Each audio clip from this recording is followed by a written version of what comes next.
I'm sure you have questions to our speakers. So James will lead the question and answer time.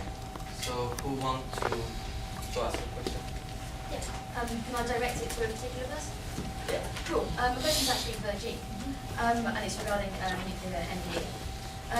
Okay, so basically, I'm personally quite sceptical about nuclear energy in terms of the safety of it, but it seems so much like everyone's stance on this is either you have terrible climate change or you have quite terrible nuclear energy, which has its own dangers itself. I mean, the reason I'm sceptical is I'm not happy with putting large amounts of radioactive material very deep in the ground for 50,000 years. Because you don't really know how many it is. You don't know where that's going to be, or how that's going to be, or what kind of change it's going to have on the environment in that kind of, over that kind of time frame. Is it not more realistic? Because the chances of us actually moving on to renewable energy quick enough is also quite slim. Is it not just making more sense just to reduce our energy dependency? Shouldn't that be the focus of things instead?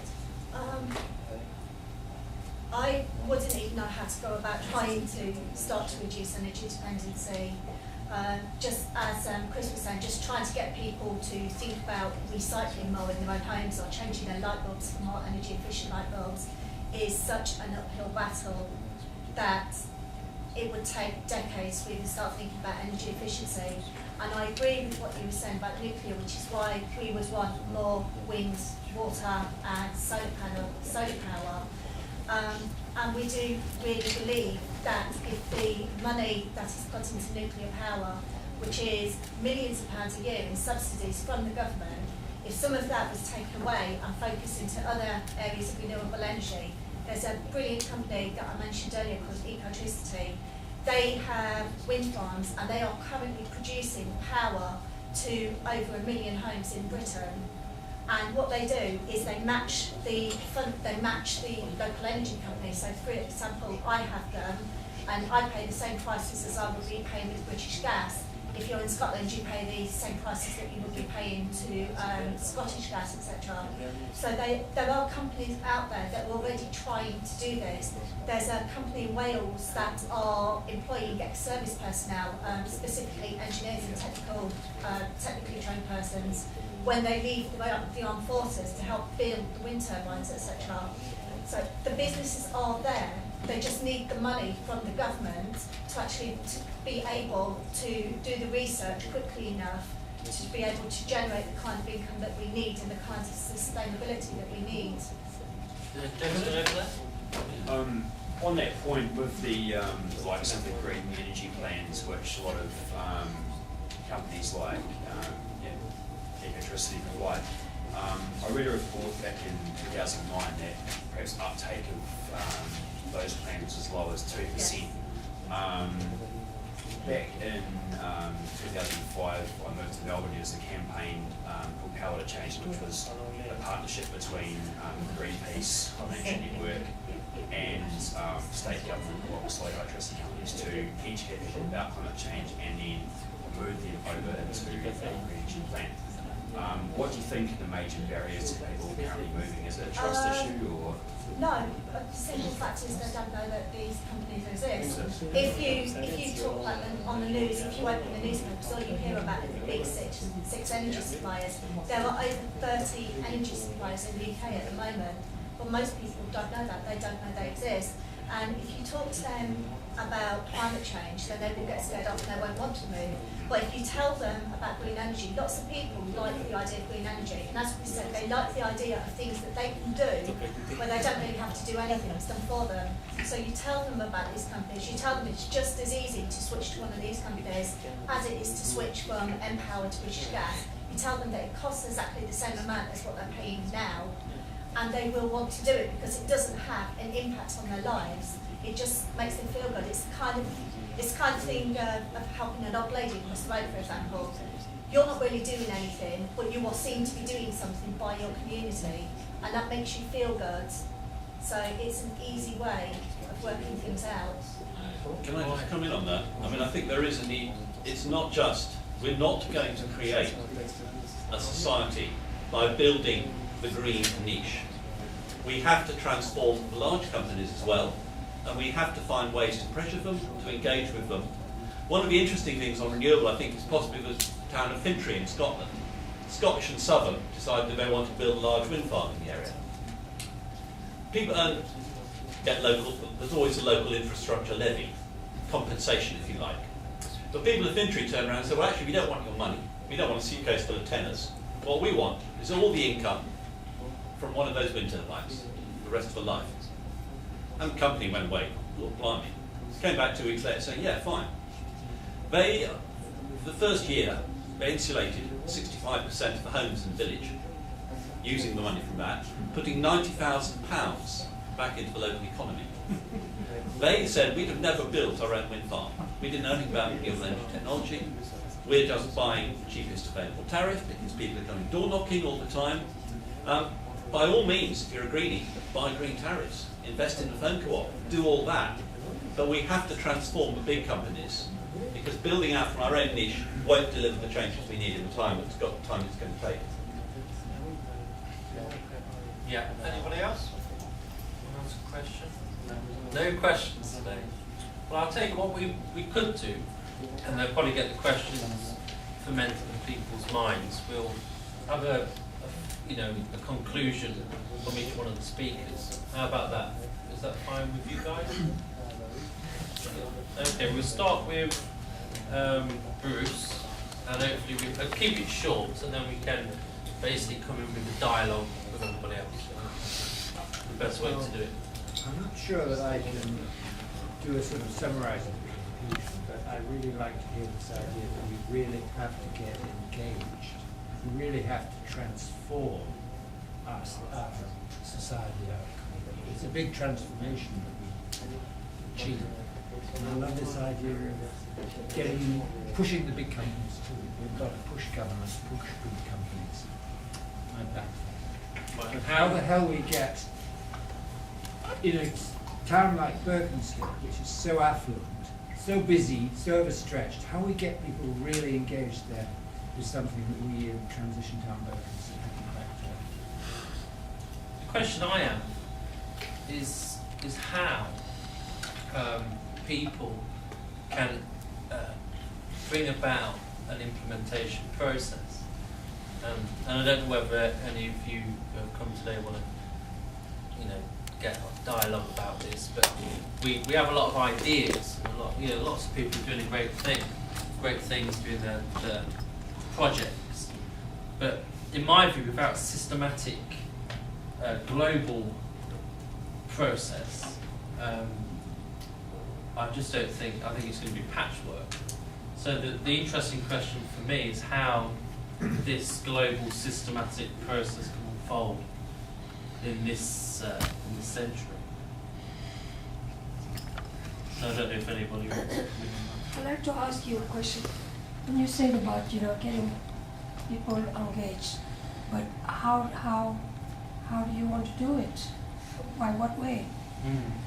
Because it has to be in a communication, or by leaflet, or having more meetings. Because this is the first time I come here, because it went through my internet, and I wanted to be here to know what it's all about. And I'm concerned also of also I said to myself, I'm having asthma. Only over the past 3 years or 3 years ago, I had no problem at all. I mean, it's that obviously, and also I hear on tele, that also not adults but children having asthma. So there is something there, and that the people, our society or globally needs to be informed, and that's for people to get engaged, because we're all so busy with our lifetime, working and things. I'm sure my children sometimes they go home, they're so tired, they just want to sit and get up the next day, right? And then the weekend they want to forget about work and enjoy themselves. But I'm aware that we are breathing not the clean air, but we until time that go on, we earn money and then we get sick, and then it's the vicious circle. You see, I have had 2 husbands. I think you're absolutely right. I mean, air pollution is an interesting issue for London because so many people in London think we just have to live with it. We're in a big city. There's actually, I mean, the interesting approach is we have the congestion zone. Actually, so the Tottenham Court Road is actually less polluted than, say, the Harrow Road, up the road from here. Because actually, you know, we have taken actions. We have a macro level. We have a congestion zone, the low emission zone, which people like Jenny Jones and the Green Party have been absolutely critical in making sure for the Mayor of London. But if we take this down to the local level, there are people in 4 or 5 parts of London at the moment going out with glass tubes that measure air pollution, sticking them on lampposts, going back 2 weeks later when they've been exposed, measuring them and mapping them. In Islington recently, they were able to identify a road which, according to the council, is fairly low pollution, is actually regularly in breach of European regulations. But the nearest council measurement station is about half a mile away, and it's a big, huge thing, and it theoretically measures the whole area. It doesn't bring in the local variations. Now, at one level, this is slightly depressing for local people. It tells them just how bad the street is. But one of the things it also showed, that if, as a mother walking a small child to school, you shouldn't walk along that road, you should actually walk along the road parallel, about 50 metres away, because actually the air pollution is a lot lower there. You could argue that's a defeatist strategy, but if you want your child to be healthier, that's one of the kind of smallest, simplest actions. But it took the local people getting organised, raising some money. They've gone out and done that. They're doing it in Islington, they're doing it down in Clapham. They're doing it in Deptford. People are actually taking action saying, we want clean air. And they can actually do it, and forcing the councils to actually say, okay, we recognise this as a problem. We have to start controlling the traffic. Does anybody else want to come in on that? I was going to say, I would again lead in with that as well. It's about offering people solutions that don't cost the earth, because quite often when you do talk to somebody about environmentalism, about climate change, etc., they say, I want to do more, I just can't afford it. So we need to offer them, we need to prove to them that you don't have to pay a lot, that it doesn't have to cost anything. There are things that you can do yourself that will help. And if every person in the country was doing a little bit, then that would be a lot more effective than the governments and the local councils trying to do something themselves. Yeah. One of the aspects of point that was raised related to building capacity on a national level, and I guess one of the things that's become evident with my involvement with occupiers, the importance of having like vibrant public open spaces with which to engage with people and to discuss important issues like, you know, the economy, corporate tax, those sorts of things, and the fact that increasingly councils are cracking down on use of public space for what I guess called protest activity. Next week there's an important case coming up in the Court of Appeal regarding the Occupy camp and City of London. If it rules in favour of the council, it's going to mean that camping protests are essentially outlawed across urban areas, and that you'll need to apply to the police to protest. So I guess that, it becomes particularly important in terms of how best we take protest action forward, how we do build capacity, given that perhaps the use of public spaces that we need them to be used won't be possible. And I guess it needs to be, I'd be interested to hear what your thoughts are on how we can kind of really drive these changes forward. Sharon, do you want to come in there? Yeah, sure, and maybe just to pick up on a couple of themes.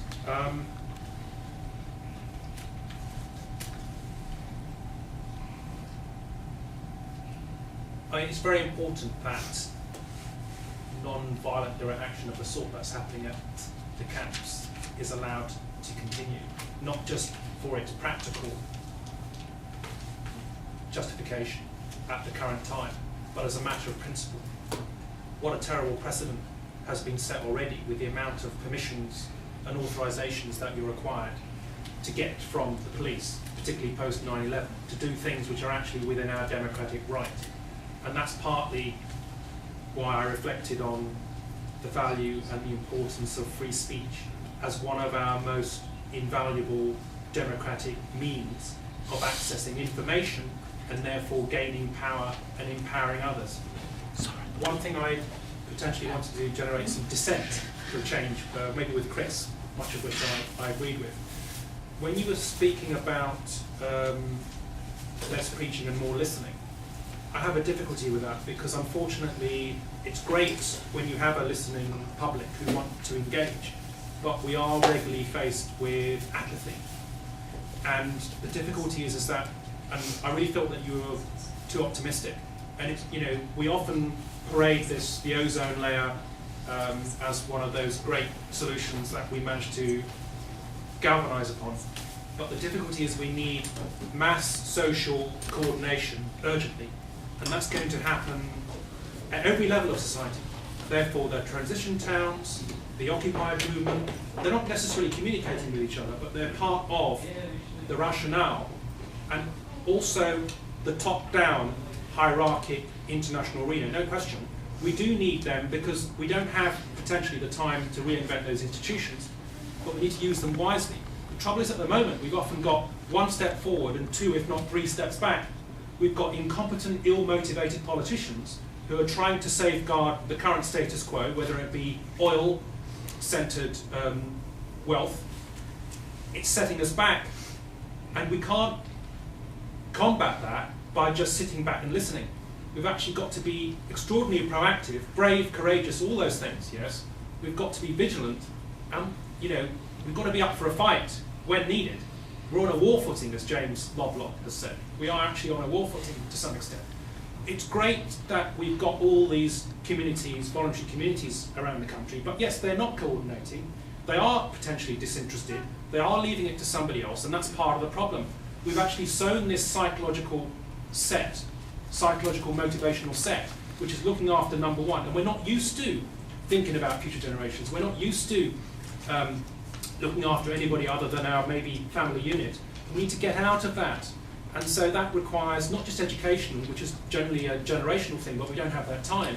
It does require constant thinking about how we're going to achieve this within a liberalist framework, because I do agree that we don't want to go around oppressing peoples. Yeah?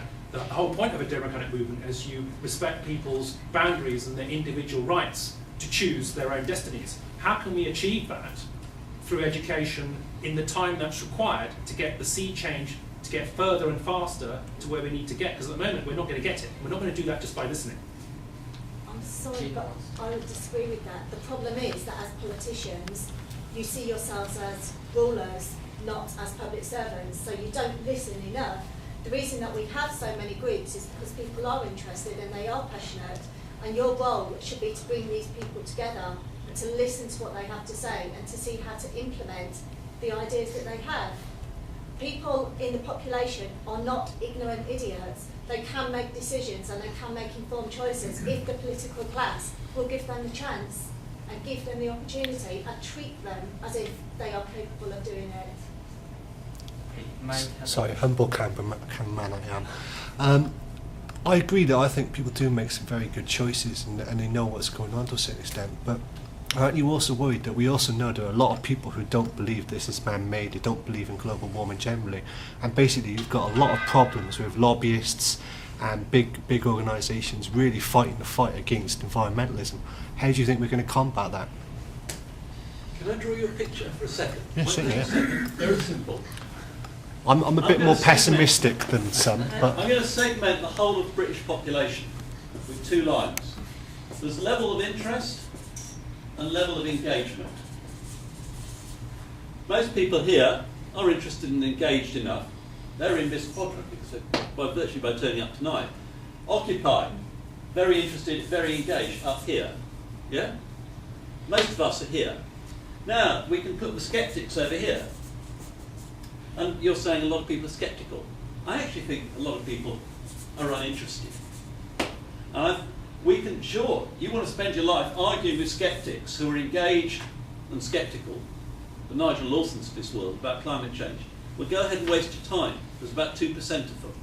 do you think it's here, where there are people who are ready to be engaged, interested, understand the issue, but no one's shown them how to get engaged, there's probably 30 or 40%. The journeys that those people will take are completely different. The tools, the information, the strategies we need are completely different. And let's not talk about the people who are uninterested and slightly sceptical, we need yet another strategy for. And we can't generalise, but as long as we think we know best, we are putting ourselves a long way away from the general public. I think by looking at that graph, and I agree with you on a personal level, but I think it fails to take into account our institutions of power and where corporate influence and money reside. And until we kind of address the fact we've got enshrined corporate law which says people in management decisions must only give account to profit generation and not account for But as people. I said, that's the problem with the political system at the moment, because politicians see their seat as a career, as a job. Correct. They have forgotten that it's a public service, Yeah. that they are there to speak for the people of the country, not for the institutions. We need to get back to the Nevis Beacons and the Lloyd Georges of the 19th century, who actually wanted to improve the lives of the public, because at the end of the day, that's what a politician's job is for. So how do you the achieve chair that? So actually, whilst trying to generate dissent with Chris, I may have generated with Jean. I think first off, you can be patronising either way. You can tell the voters what you think they want to hear and tell them they're great and they're going to do the right thing. I think different strokes for different folks, definitely, and I like that graph up there because it does present us with a more optimistic scenario. The difficulty is that we need to make sure that we don't pursue half-baked proposals, which are just business as usual. It could be like carbon offsetting, it could be biofuels. These are not solutions, but they're actually assuaging people's consciousness, particularly the middle class set who believe, yes, potentially that they can have their cake and eat it. They can't have their cake and eat it. Having said that, I'm not going to potentially demotivate them if they've got that motivation. I might just draw their attention to that, draw attention to my own. Why are we drinking bottled water like this? Yeah. So why are we being told? And it's part of the problem, that we've got a short-term difficulty, which is that we need to pay for the room, yes, and then you prop up with drinks. We've got a long-term difficulty, which is that if we do this on a daily basis, we're not going to get what we need to get. And that's just a predicament. It's just telling people how it is, yes? We can't just achieve what we need to achieve by thinking that we're going to get there by osmosis. We're not. It's that bad. And politicians, obviously, a lot of them do start out with good, well-motivated justification, and they end up through the system, potentially, being seduced by power. We know that. That's one of the difficulties. Any politician, yes, should be aware of the seductions and trappings of power. Well, if I could just come back on this, because the reason I stress listening is frankly that the message is not getting through. People talk about we need more leaflets, we need more meetings, we need more rallies. People in Britain meet up with people they trust all over the place, all the time, and very rarely talk about the environment. In faith groups, in mosques, synagogues, churches, in pubs, sports clubs, all those places. We're failing to engage. We're expecting people to come to us. We need to be much better at finding ways to get invited into there. A colleague of mine was working with some women's groups over in East London, promoting waste minimisation. And one of the Ghanaian women's groups said to them, well, the council says we're hard to reach. This is a phrase used by a lot of organisations. Politicians, there are certain people hard to reach. Actually, if people are in a group, they're not hard to reach. And as the Ghanaian woman said, we've been meeting in this room, second Tuesday of a month, 6 o'clock, every month for 7 years now. How hard would that have been for them to come and find us? We are using this idea that because people don't engage, that somehow they're apathetic. A lot of them are alienated. A lot of them are uninterested. A lot of people are simply worn down. I think apathy is too easy an excuse. Can I just put in some thoughts I've had? Just trying to reflect on how I think I worked in difficult places and managed to bring about change. One is, I think, well, first of all, remember what Alice Walker says. Part of my rent for living on the planet is to be an activist. We all have to take that responsibility, everybody. Secondly, I think we have to dream.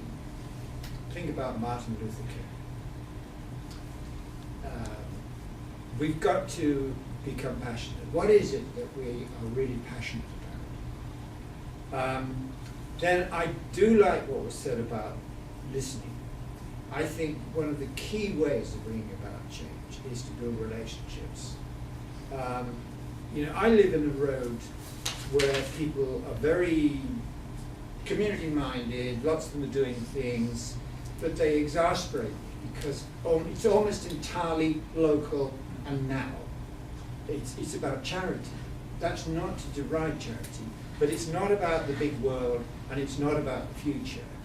And one thought that came into my mind, I was talking at a sixth form college, and one young man got up and he said, it's okay for your generation, but we are going to have to cope with your inaction. That really, really motivated me. But I think, I'm getting a little rambly, but I think with the people in my road, what I'm finding is building relationships is the surest way to help bring about change.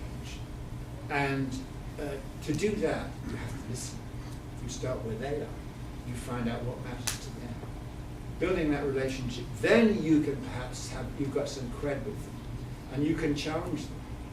And that's what I do. And I think we have to challenge. And I think that's about it. Those are my thoughts. I know we've talked a lot about sort of, you know, you can't force people to change unless they want to do it, and respecting personal boundaries and things like that, and you know, the slow transition into renewables and you know, leafleting and all that sort of thing. And you know, whilst I respect that a lot, it sounds a lot like we're standing in a burning building discussing how slowly we can leave. Maybe considering like standing around and like checking your hair once before going, and it just sounds like a really slow method of something. You know, we all know. You know, I know you said like we're looking at hitting peak oil in 2050. I'm pretty sure we've already hit it. We haven't hit peak everything at some point. It is actually like impending doom scenario. I think what we really need to start looking at is like actual carbon rationing. Change your burning building strategy slightly. One of the reasons that a lot of people die and are injured in burning buildings is because everybody rushes for the nearest exit. Standing back and taking a couple of minutes to find a coordinated way to get out of that building gives you a much higher chance of survival. We've been talking about climate change for over 30 years now, and we're still no way near changing. That's a long time to stand in a burning building. I'm afraid that is the level of objectivity you require, because if we don't diagnose it properly, we're not going to get out of it. We're just going to be, we're sleepwalking into it, yes. And how are we going to get to where we need to get? How is that going to happen? I mean, we're talking 5 years to radically decarbonise our economy. It's like, you know, huge transition. This is surely the role of the state. I didn't say don't make. I mean, there are plenty of places where the state could take decisive action, but so ask yourself, why isn't the state doing that? Partly because we have a neoliberal prime minister, but people think that they won't. You know, the state has forced through unpopular decisions. Smoking bans actually proved to be extremely popular. Seatbelts, this is probably a bit before a lot of people's time, but was huge opposition to compulsory seatbelts. I mean, we haven't even touched on the first bill versus third bill issue in terms of, that's a whole other kettle of fish, and I think personally we need like a body like the UN, which has some actual teeth, to really grab nation states by the throat, to drag them into this agreement. And I think there needs to be a movement on that front, but to get that you need individuals within nation states demanding action on a national level, coordinated with an international movement, and perhaps it's going to be something like an Occupy or some sort of movement like that which generates it. That's sort of been happening for a long time.